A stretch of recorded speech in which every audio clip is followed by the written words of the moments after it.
Well, hey, everybody, it's Casey Jaycox. Welcome to the Quarterback Dadcast. We're in season 5. For those who are seeing us on video, hello. For those of us in your car listening, appreciate your continued support. Hard to believe we're almost on 270-something dads we've interviewed, and our next guest is a beauty. He's a South Puget Sound legend. He's a Viking. He's a Husky. He's a Seahawk. He's a Colt. Probably missing a few things. His dad's in the Central Washington Hall of Fame, where I'm with them as a team, not there as an individual yet, but he's also the host of the Brock and Salk Show. He does Fox work. He does college football work. I actually played football against him in a jamboree at the Mighty Spark Stadium. But why we have him on is none of those reasons. We're going to talk to Brock here today about Brock the dad and how he's working hard to become that ultimate quarterback or leader of his households. Without further ado, Mr. Huard, welcome to the Quarterback Dadcast. Wow, that was a lot of stuff right there. A lot of memories. I'm trying to remember that jamboree. You said you were a Charger? Mighty Kentridge Charger. Mighty Kentridge Charger back in the day. Yeah, that'd have been 93-ish. Yeah, 93, 94.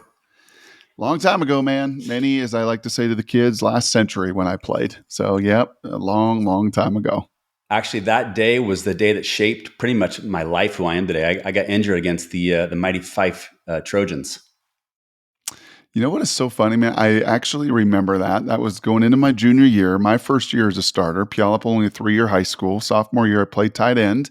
Darren Erath, the great Western Washington All-American and champion up there, was a QB. And that was my first game with contact being a quarterback at the high school level. And I remember we had a short yardage situation. I told the old line coach, Bill Wernovsky, I said, just let me run the sneak, right? And I run a sneak and I get just smashed. I mean, I get hit like my son. I watched Titus, my son, over the weekend get absolutely obliterated and smashed at the high school level for the first time. It brought back flashbacks to that. Yeah, this is a physical game, man. This is a gritty, really tough physical game. And you have that first little moment of, oh, wow. Yeah, I'm seeing some stars, and that was a little bit different. And yeah, maybe I can't just run over and through everybody like I did in junior high. So yeah, I'd actually remember that jamboree on a beautiful day at Spark Stadium pretty well myself. Yeah, Darren Erath, man, so I played against Darren. I played at Central, and Erath's fantastic quarterback. I got to meet him a couple of times. My actually center in high school. Shout out to Chris Jaros if you're listening. Jaros was his center, and I remember just hanging out with Erath a couple of times. We'd go up to Western, and so bummed they have their football program taken away. What a shamble. Horrible, but a good dad too, by the way. I know he loves his kids and excited to do this because, as you know, being a dad, okay, that's all fun. It's what you did. That's so long ago. Who cares? Mm-hmm. You know, it's now, how are you building and growing your next in line? How are you pouring into them so they can do so much more than you ever did? And that's certainly, and even just dropping Titus off this morning at school, just a word of encouragement to him, which I've given to my girls through their years, and just be a light and be a leader, right? Just be a light, be an influencer, be a leader, love others well, and just trying to really equip them and train them to do so. Gold, man. Well, those are all things we have control over too, dads at home. And I hope you're taking notes because I will be taking notes today. Brock, we always start out each episode though with gratitude. So tell me, what are you most grateful for as a dad today? Oh, the health, well-being, my kiddos.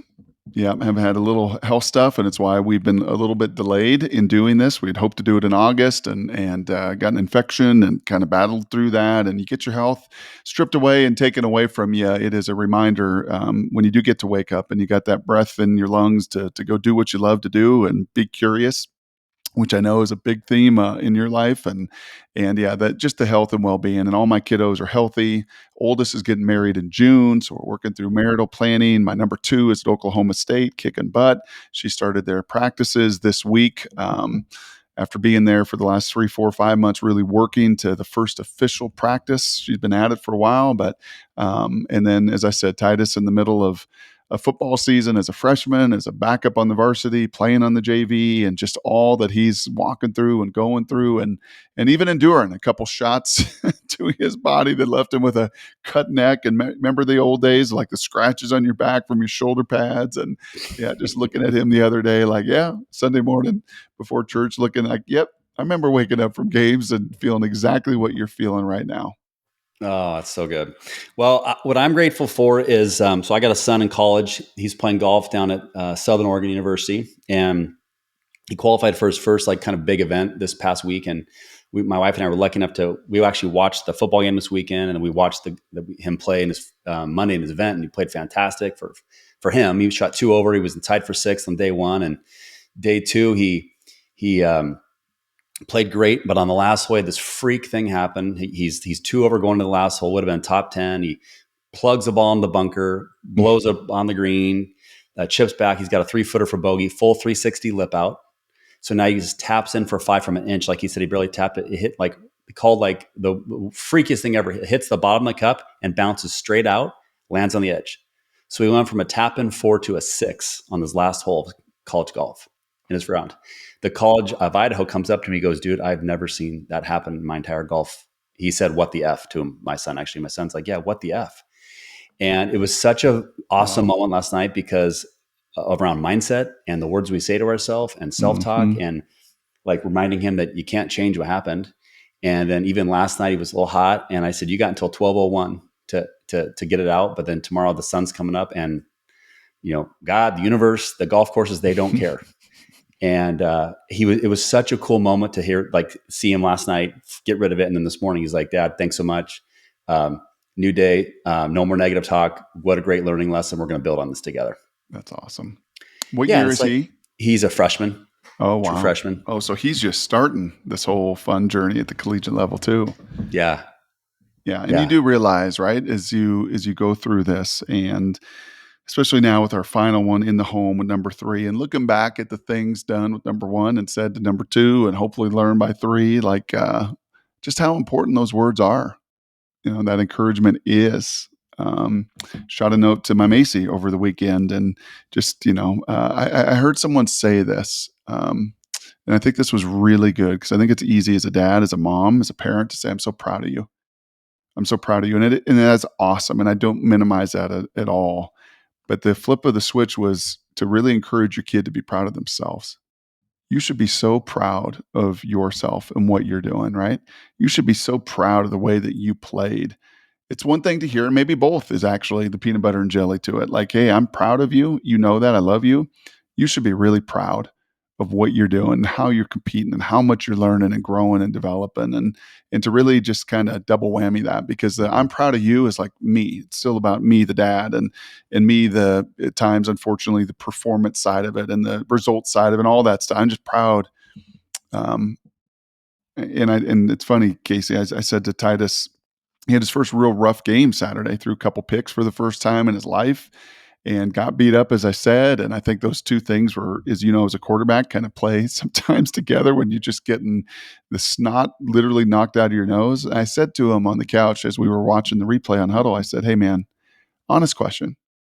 Do you think I'm more proud of you in these other 4 games that you played, with the touchdowns and wins? Or do you think I'm more proud of you in this game? And he's like, well, you're probably more proud of the success and the wins and, the touchdowns. I'm like, actually, I'm not.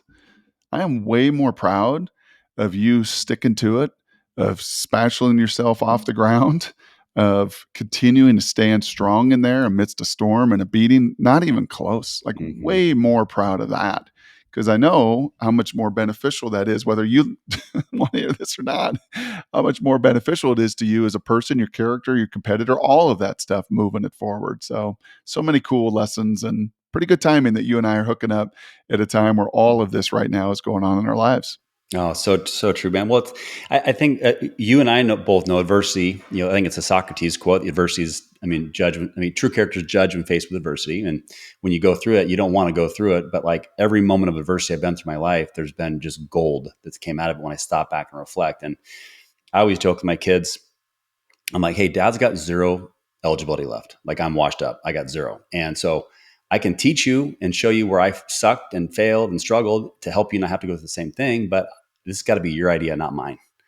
And so I think forming those things and like just sprinkling a little bit of, one-liners and then spark their curiosity. And I usually, before I get them the answer, I'll ask another question back to them to kind of keep the conversation going. Mm-hmm. But, well, cool. Well, you've mentioned the squad. Briefly talk about maybe each child a little bit more, and then maybe talk to us a little bit about how you and your wife met. Mm-hmm. Yep, stalked my wife, Molly, since our freshman year of college when we were in the training room together. And I looked over, I was like, wow, that's pretty awesome. She came into University of Washington as a basketball player and I as a football player. And took a little while, took a good year plus before we started dating and then got married right at the end of school. Got engaged September of my final year, my fourth year in school. We got married at the end of May of both of our senior years, a month after I had gotten drafted to the Seahawks. And yeah, man, over 25 years we have been together. So started young, waited a couple years before having our first Haley, who is going to graduate from Montana here in December. And as I said, get married in June to a Montana Cowboy, a walk-on defensive end up there, hard-working, small-town, gritty, tough, neat kid named Dylan. So we'll be having a son-in-law, which will be a little unique before I hit 50, but that's awesome and really excited for her and their journey. Macy is number two. Macy, as I said, is a basketball player. Her and Big Sis played together for a year at Montana. Went up there, learned a lot. It was an amazing year as those two grew so close together, but kind of knew all the way along. I think in her mind, like I want to play at the highest level. Went into the portal and had some doors open, and ultimately Oklahoma State was just a great, great fit. Hardworking, gritty, tough, no nonsense. And actually just got a note from the coach saying they have this technology in basketball, Casey, that tracks every shot. It's called Shot Tracker. And they have all the big programs in college basketball have these little devices in the ball and on their shoe and in the rim that measures every shot you take, any time of day, any practice, any on your own. And she, head coach said this at her opening press conference that Macy set, or right now in the whole country, Shot Tracker sends out reports and they're like, yep, the number one shot maker in all of college basketball was that psychopath who just shoots and shoots and shoots and can't get enough of it. So Love she it. just, yeah, wired that way and just a worker bee. And so it'll be fun. She's got 3 years to play there and Oh, sweet. starting that journey. And then Titus is a freshman, ninth grader. We had a really tough miscarriage between Macy and Titus. I think we always hoped to kind of have four and had a tough one and took a little time. So there's about a 4 or 5 year age gap between those two. And we'll have Titus 3 more years here, 4 more years in the nest before he'll fly out as well. And yep, and the freshman at Valor Christian. So yeah, kind of neat. That's the quick little bios on all of them, all uniquely wired, all very, very different in their own fun, unique ways. And just like adversity, there's adversity in parenting. You learn an Oh, awful yeah. lot about what to do, what not to do, who you are, who you're not, and how you need to grow. And really, really, you said gratitude, really blessed to have those three. That's awesome. Well, there's no manual. There's definitely no manual for parenting, and there's no like, hey, we learn on the way. And sometimes people like think I have this podcast for dads. Like I'm getting free therapy out of every episode with dad. So that's like the blessing I get. Where if I come in curious and I learn from their dad, and I can check myself, that check the ego at the door. I'm like, And I think about like that's what we as quarterbacks. This is an Uncle Rico moment, everybody. When we watch film, you can't hide. Yep. You Yep. cannot hide from your shenanigans. And, our parents can in the stands, they can get mad about this. Someone said, Jay Cox, you suck, like that. But like, it is what it is. And so I think owning these things is such a gift that you can, when you really kind of just let yourself go and realize that the perfect does not exist ever. No.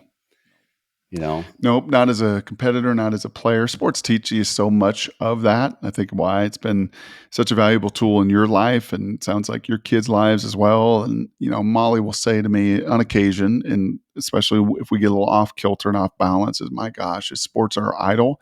Is this what our whole life is around? And you got to make sure that it is not. It is a great teaching tool. It is a great life lesson tool. There's no question about it. I think it's why college student athletes are so revered in the employment world, because those employers know, wow, look at the balance and look at the competition and look at the grit and look at the sacrifice and all of those things that go into, being a student athlete at the high school level, junior high, heck, all of the levels. But then especially when you get to the highest of levels, it's, it is quite a balance for sure. Mm. Okay. Well, I like rewinding back the time, and I love asking my guests to talk about what was life like growing up for you with two other brothers, stud quarterbacks. I remember watching your brother Damon as a ninth grader. I remember they played Kent Ridge and beat him by like 1,000. And I saw a guy throw a ball that seemed like 100 yards. I was like, oh my God. Like I couldn't even dream of throwing it that far. But talk about what was life like growing up for you, and maybe the core lessons that your mom and dad taught you that now you use now that you're a father. Yeah, pretty simple. As I look back at it now and the complexities of all that we got going in our lives with my wife's business and my different work through the years and all of it, pretty neat and pretty simple. A little 1,200-foot Rambler that we go back to. My parents are still there, and I don't know how we all fit in there. We had one bathroom for a lot of years, getting ready for school, and poor mom tried to, find a way to get in and out before the boys, did our thing in there. And just mom and dad, school teachers, just really, really simple, hardworking. My first time, Casey, on an airplane was my first recruiting trip my senior year. We got in the minivan and we drove to a Rose Bowl, and we drove to, Uncle Pete and Pocatello and in Lincoln, Nebraska. And, compare and contrast, kind of the lifestyle and the life that we lead now versus then. I think Macy was on a airplane when she was 8 to go play in some, soccer tournament in Dallas. And I reminded her of that, how crazy this is. My first time, I was 18, senior year of high school, going on a recruiting trip. So yeah, very, very simple, very hardworking. Dad was a coach, Hall of Fame coach. Mom was a school teacher and educator. Our house was an open door. That's the other thing that's amazing is anybody, anytime could just come knocking and come in and felt like they were at home. Friday nights were amazing. After high school football games, it was the place everybody came and wanted to be. And it was a big potluck meals, and we rewatched the game, and Bryce Dilley was filming it and screaming up in the booth, and my dad built quite a powerhouse there. And he didn't do it through, at times, the most amazing talent. He did it through an unbelievable amount of hard work. He would lose 20 to 30 pounds every season. I remember that. I remember watching the work ethic. He'd be up in the little living room all night watching tape. He was a note taker. He was meticulous. He had these little plastic overlays that he put on his sheets. As I look at my boards now that I do for my job, oh my gosh, I'm like, it's all organized. It's all like this. And he had a typewriter that his father-in-law had given to him, and he hand typed so much stuff and game plan. He was a meticulous worker. And looking back at that, there's no question the imprint that put on Damon, put on me, put on Luke. The football was obviously what we knew, what we were around, going to every practice. We get the hand-me-down pads. We had a little shed in the back that was our locker room that we would go in and put the pads on. The amount of play, the imaginative play as a kid, for me was just, that was my 10,000 hours. It was in the gym, in the backyard, wearing the gear. The greatest treat we had. We were poor, lower middle class, hand-me-down, Value Village. Milk was our biggest resource. Run out of food by the end of the month, many of those years, but we didn't know any of that. What we knew is my dad had the keys to the gym, and that was like the biggest deal. He'd go do all his shoulder pad inventory and gear inventory and do his work, and we'd be in there shooting hoops and throwing and lifting weights. And man, we even had the swimming pool at Puyallup High School. Can you believe it? It was that was our Disneyland. That was our playground, and that's where the formation of so much of the competitive spirit, so much of the work ethic, so much of just the three boys going at it in the gym and in the backyard, there's no question, kind of equipped and built us for our future paths. Wow. Tell me what subjects your mom and dad taught? Oh, my dad was your PE, your petroleum engineering degree. He was he was a PE, he was a weight room, but he was also a world-class driver's ed teacher. Before, Solid. it was hijacked by all these other, driver's ed that used to be in the school. And honest to God, Casey, when I go back to Puyallup or I'll run into people, it obviously is Dad, the football coach. But if it's happened once, it's happened 100 times. I had your dad for driver's ed. Your dad was the most amazing, and he was. And he was Fantastic. so good that he had to teach the English as second language. So imagine teaching driver's ed to people that don't speak English. Like that tells you what kind of teacher and coach he was. So He's like, "Como se dice, slow down." yes, he had to have the brake on his side, Love it. truly. I mean, but Oh, I I think he remember it. loved it. I think it was like looking back, teaching and equipping football players is just like teaching, equipping in the weight room. And he was great at that. And the strength and conditioning, he worked at it. We were doing plyometrics in Nebraska weight training stuff before others were doing it. And he was a great driver's ed teacher on top of that. Mom was a resource teacher, worked with at first a lot of the most difficult kids and special needs, and then worked her way up to being pretty revered in the district of kind of working in the resource community. Wow. True. I cannot believe I'm thinking back to the days of driver's ed. Like at Kent Ridge High School. This is back in when I got there in 92, I took driver's ed. We had a smoker's cage out back. I had to go past the smoking cage. True story, everybody. Yeah. Like you full on, it was like a rat. People would be lighting up darts on the way to, flicking ashes. I'm dodging ashes and I go get in the Dodge Dart. Talk about that for your first whip. I just learned That's that. Kent's finest right there. That's what I'm hearing. We didn't have a smoking cage. We had plyometric boxes and weights and squat racks. So you guys Oh, had smoking cage at Kent well, Ridge. hence the record, the high school Yes. record. There we go. I, for the record, never entered the Yes. smoking cage. Everybody, my dad might have done it, but I did not. Now, are mom and dad still with us? Yeah, mom and dad's still with us. Fantastic. Dad's health's getting a little tough. Body more, just orthopedically, just a mess.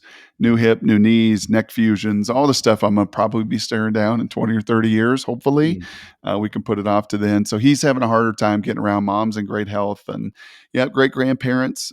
They were just with Luke down at USC. My younger brother's a QB coach for the Trojans, and they were looking after their two granddaughters down there. We've got three. Damon's got three that are all grown up, and been just dedicated, loved watching and supporting the kids through all of their travels as well. Wow. What a blessing, man. Well, my pops, I lost my dad December 29th, 2021. And in season 3, I dedicated every episode to him.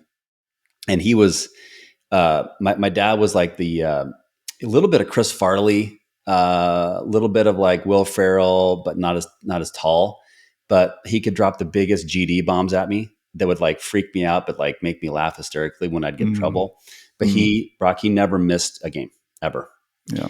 I mean, I remember my senior year, we played in Rocky Mountain, and they were like top ranked team NAI back then. We were NAI D2, like going through that transition. And I'm like, I don't know how my dad even afforded to get there, made it. I think of Kitna's, our national championship run year, it would have been my redshirt freshman year. We're taking off on a charter jet out of Yakima. The plane's all white. And I'm like, oh, hell no, I'm not getting on this thing. And out of nowhere, my pops shows up. I'm like, Dad, what do you hear? He's like, I'm coming to the game. I'm like, how'd you get on? Is like, the coaches asked me on tickets. We got a ticket. I'm like, but I'm not playing, Dad. I'm signaling. He's like, yeah, I know, but I want to watch you warm up.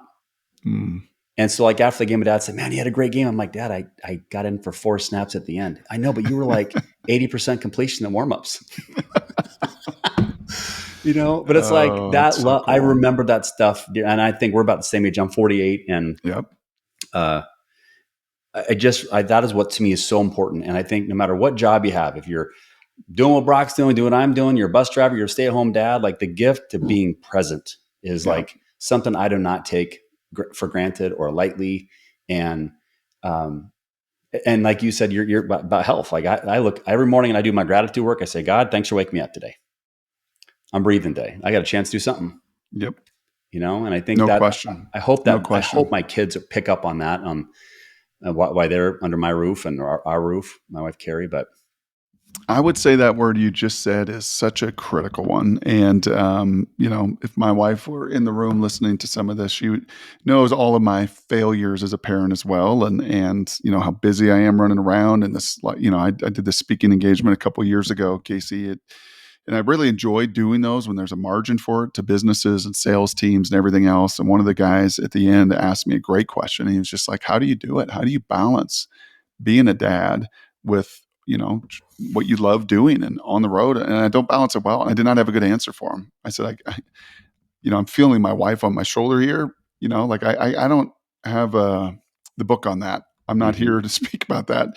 Achievement, hard work, dedication, sacrifice, life stories, life lessons. I can pour all of that into you. I don't have a great answer than that, other than what you just said right there, which my wife, 25 years and through so many of these years as a parent, has reinforced so strongly, and what she is so gifted at, and that is to be present. Mm-hmm.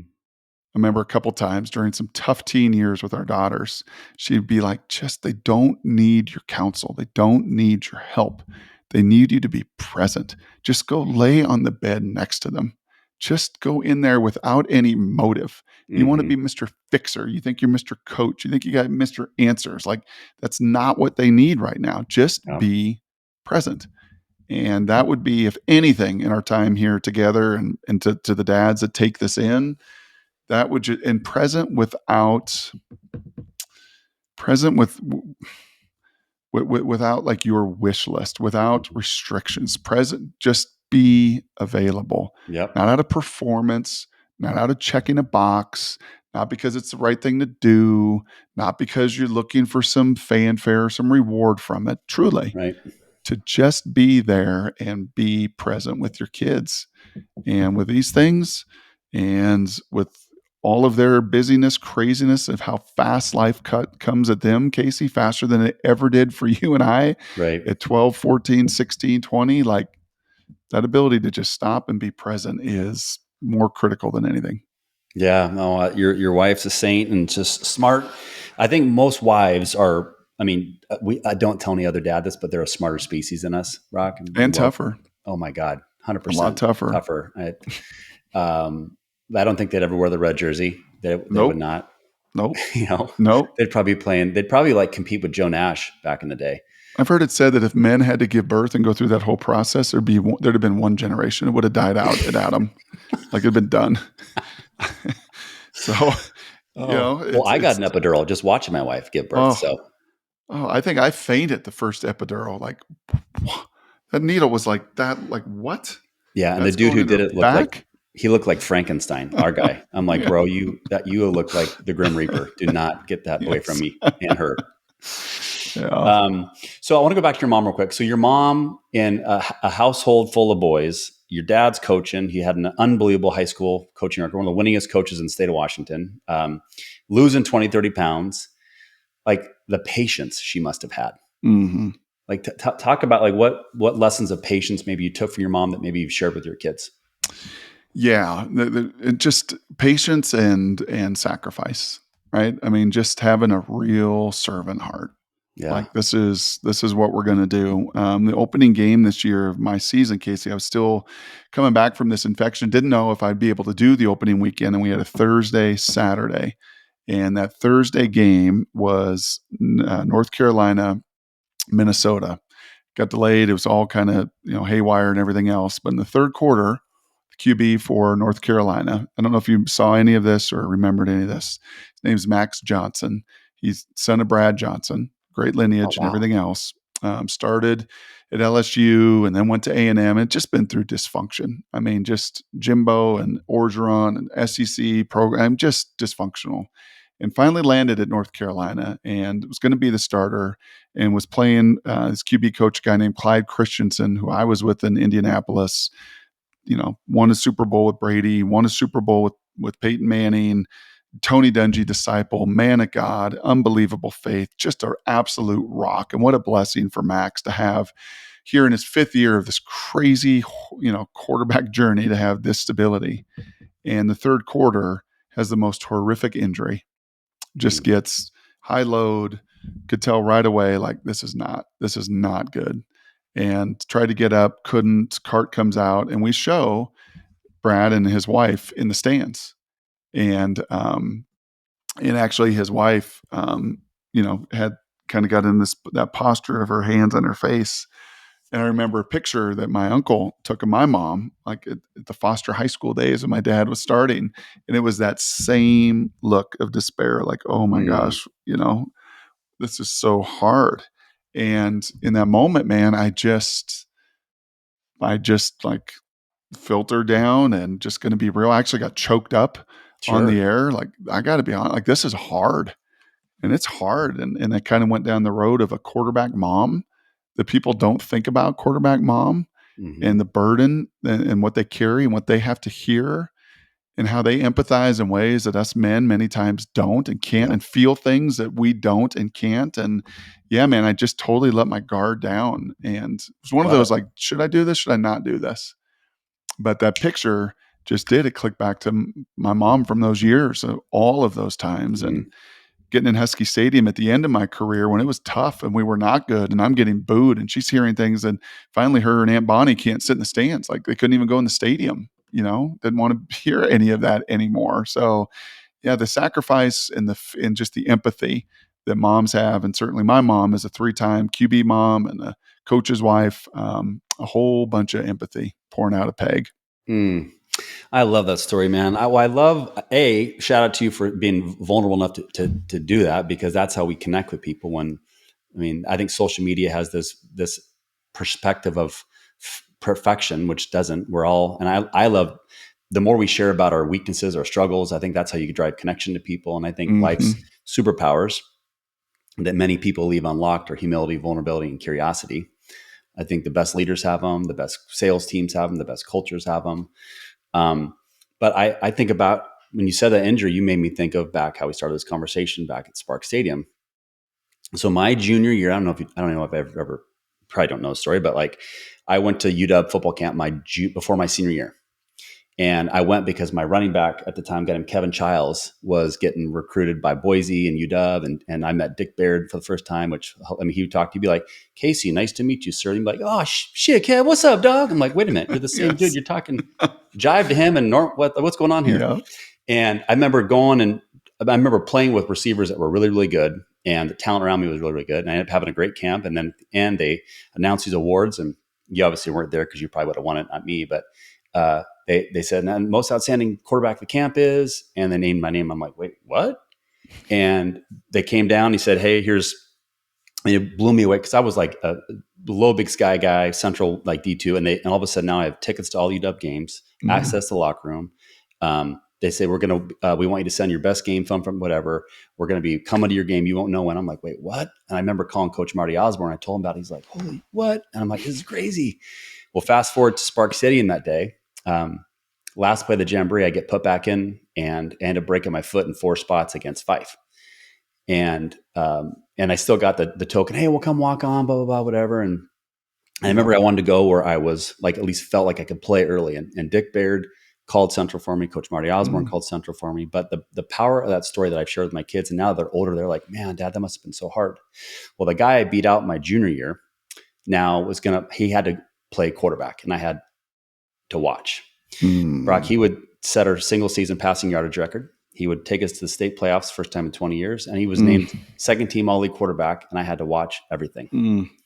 Best thing that ever happened to me in my entire life, ever, without a doubt. And I remember after the game 3, I was telling myself, and I remember I was like, God, I hope Shane throws picks. I hope they suck. I hope the team sucks, because it's all about me and just being a selfish, immature 17-year-old. And I remember going to Coach Marty Osborne in the theme of the vulnerability here. And I said, I am not a captain. I am so embarrassed by my behavior, Coach. I just get this out. I don't know. Something said, I got to come talk to you. And I asked him for help. And he goes, man, I'm so proud of you. I said, did you just hear what I said? How would you be proud of that? He goes, because you're asking for help. In case you know this offense better than I do, I want you to go up in the booth and call plays. You'll be my offensive coordinator. I'm like, wait, what? It was like a vacuum sucked all the energy out of me.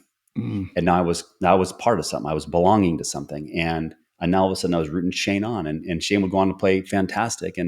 But like that moment of grit and humility, that still motivates me to this day. Yeah. There's just, as you share that, there's about 100 different, moments that flood into my mind as well. And again, that's the beauty of sport. That's the beauty of team. That's the beauty of being in those environments. And that certainly then translates to the rest of your life, no matter what field you're in, right? If you're working in sales, man, do you really care about others, or is it really about yourself? If you're working in a school, do you really care about the other great teachers, or do you want to try to be the best teacher and undercut other people? It just is that servant, that servant heart, that sacrificial servant heart. It played thousands of years ago. It plays today. It'll play until the end of time. Like, do you genuinely, truly care about others? And And it's not easy to do. And in the cauldron of very competitive sport, it gets that much harder, to do. Pretty neat, that once again, our paths cross because I get drafted to the Seahawks and the quarterback is John Johnny Kitna. Kitna. And his wonderful wife, Jen Kitna, is, amazing. And her and my wife, Molly, become friends and are friends 25 years later. And guess what? When John was struggling a little bit and the team was terrible and I was a third round pick and I get a chance to start, who leaves me a gift package on the plane? Jen Kitna. Who writes me a note of encouragement? John Kitna. Right? I mean, just that. And John truly, I remember my first start against Carolina. And as I said, we were not a very good team. And I remember first series, had a couple completions, it ends, and who's the first one on the sidelines? John, like, see, man, you can do this. Like, you got this. Just an unbelievable teammate, and why he, stuck around there for 18 years as well. Is just a great selfless leader. That'd be probably the other thing as a dad, right? To be present. And then probably virtue number 2 is just as best you can to have that selfless servant, sacrificial heart. Gold. Well, I know I want to be cognizant of time because we got to get you on a flight here. So as we summarize kind of everything we've talked about today, that dads can take, maybe let's call it 2 or 3 bullet points or nuggets of wisdom they can take from our conversation to apply in their own lives, to be that ultimate quarterback or leader of their own household. Brock, tell me what comes to mind. Yeah, present. That was your word, and it just absolutely flooded my mind with all of those times as I shared that your wife and your intuitive wife and your saint and your gift and your partner, have that wisdom and to listen and to be present right there to serve. I mean, that's what we are called to do. We're called to die to our wives and to serve, and right along. I think a servant heart is that last one is just sacrifice.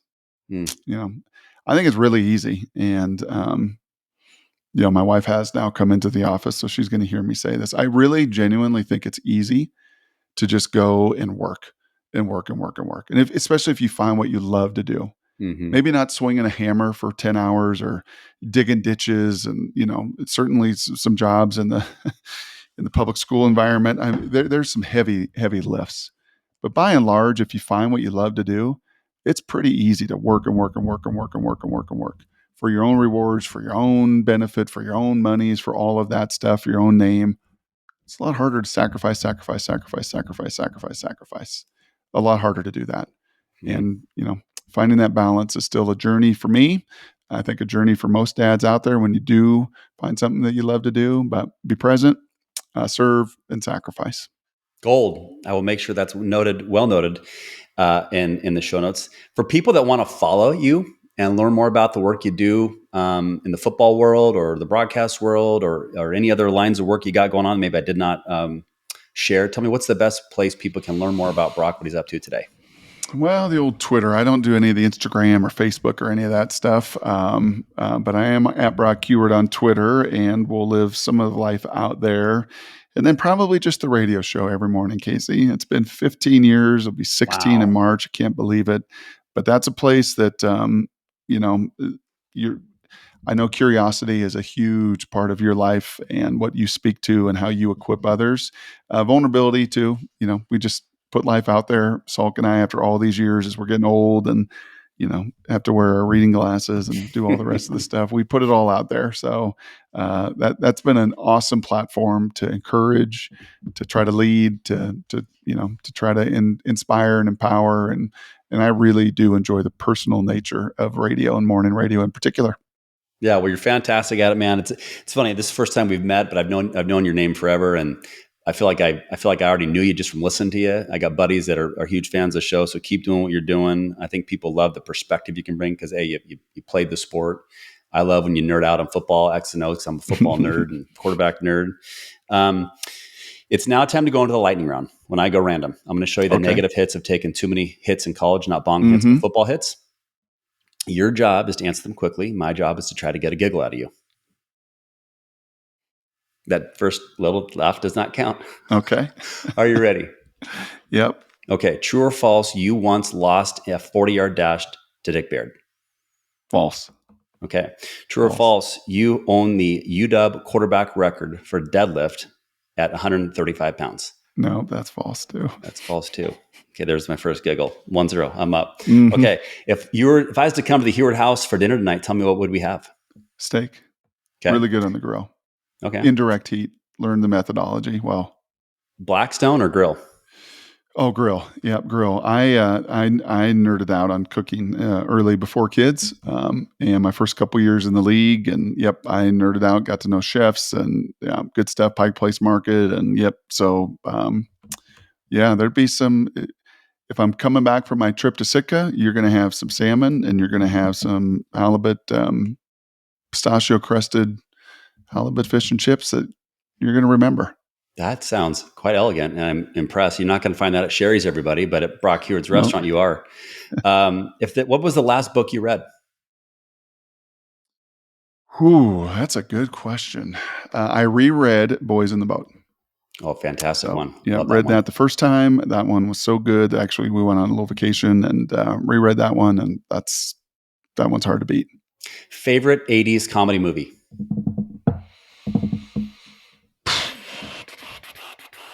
'80s, huh? Golly, '80s.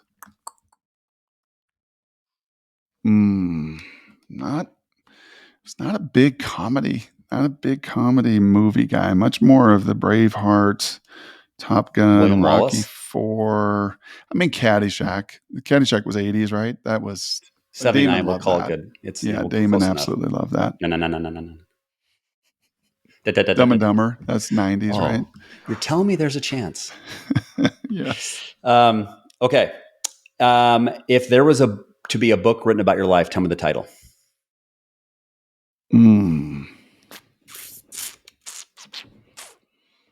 Driven. Okay. Now, Driven is selling out. You're going to go to Eugene today. It's going to be sold out. You're going to go to Skagit County Airport, sold out. Ellensburg, sold out. It's sold out everywhere. So now Netflix and Hulu and all these mainstream movie producing conglomerates are going to make a movie out of Driven.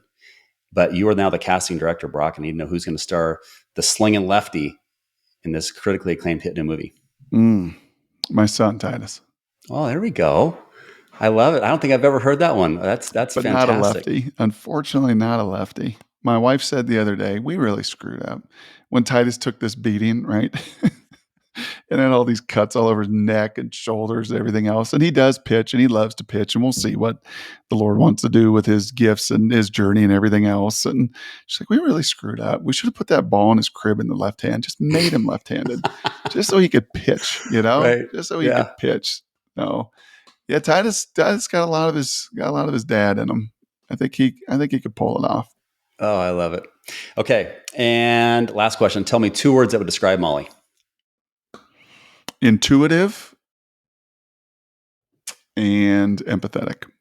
Gold. Lightning round's complete. We both giggled. We both had a blast. I'm so grateful for our time together today.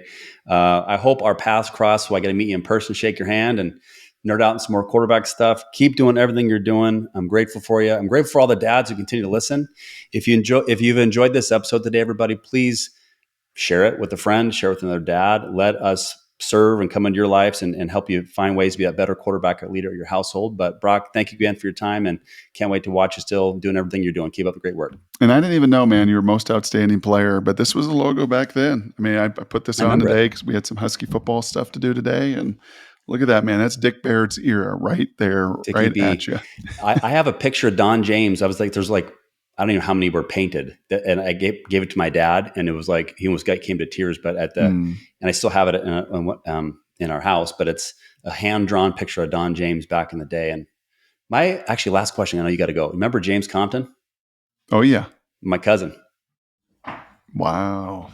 Yeah, Jimbo baby, fullback. Small world, man. Small world. Casey, it's been a blast. Keep doing what you're doing. How many episodes? 200 and what? We're close to 270. That is awesome. Season 5. That is awesome. Keep it rolling and look forward to our paths crossing again. Appreciate it, brother.